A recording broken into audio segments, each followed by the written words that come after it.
ಎಲ್ರಿಗೂ ನಮಸ್ಕಾರ. ನಿಜವಾಗ್ಲೂ ನಮ್ಮ ಕನ್ನಡಿಗರಿಗೆ, ನಮ್ಮ ಕನ್ನಡ ಜನತೆಗೆ ಯಾವ ತರ ನಾನು ಕೃತಜ್ಞತೆ ಹೇಳಬೇಕು ಅಂತಾನೆ ಗೊತ್ತಾಯ್ತಿಲ್ಲ.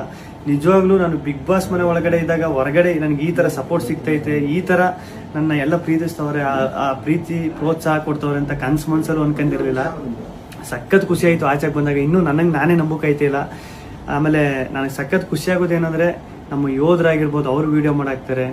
ಆಮೇಲೆ ನಮ್ಮ ಕನ್ನಡ ಜನತೆ ಅಲ್ದೇನೆ ಬೇರೆ ರಾಜ್ಯದವರು, ಆಂಧ್ರ, ತಮಿಳುನಾಡು, ಬೇರೆ ದೇಶದಲ್ಲಿರೋರು, ಆಮೇಲೆ ನಮ್ಮ ರೈತರು ಈ ಸಂಕ್ರಾಂತಿ ಹಬ್ಬದಲ್ಲೆಲ್ಲ ಕಿಚ್ಚೊಡಿಬೇಕಾದ್ರೆ ಹಸುಗಳ ಮೇಲೆಲ್ಲ ಚಿತ್ರ ಬಿಡಿಸ್ಕೊಂಡು ಫೋಟೋ ಹಾಕೊಂಡೆಲ್ಲ ಸಕ್ಕ ಸಪೋರ್ಟ್ ಮಾಡಿದ್ರು. ಆಮೇಲೆ ನಮ್ಮ ಆಟೋ ಡ್ರೈವರ್ಸು ಸ್ಟಿಕ್ಕರ್ಸ್ ಎಲ್ಲ ಹಾಕೊಂಡು, ಆಮೇಲೆ ಪಾಪ ಈ ಟ್ಯಾಟೋ ಹಾಕೊಂಡು ಅವ್ರು ಯಾರು ಅಂತಾನೆ ಗೊತ್ತಿಲ್ಲ ಪಾಪ, ಟ್ಯಾಟೋ ಎಲ್ಲ ಹಾಕೊಂಡು ಅಷ್ಟೊಂದು ಪ್ರೀತಿ ತೋರಿಸಿದ್ರು. ಒಬ್ರು ಇಬ್ರು ಅಂತ ಹೇಳೋಕ್ಕಾಗೋದಿಲ್ಲ, ಚಿಕ್ಕ ಮಕ್ಕಳಿಂದ ಹಿಡಿದು ದೊಡ್ಡವ್ರವರೆಗೂ ಅಷ್ಟೊಂದು ಪ್ರೀತಿ ಪ್ರೋತ್ಸಾಹ ಕೊಟ್ಟು ಈಗಲೂ ಕೊಡ್ತಾ ಇದ್ದೀರಿ. ನಿಜವಾಗ್ಲೂ ನಾನು ಬದುಕಿರೋವರೆಗೂ ಇನ್ನೊಂದು ಸಖತ್ತು ಆಶ್ಚರ್ಯ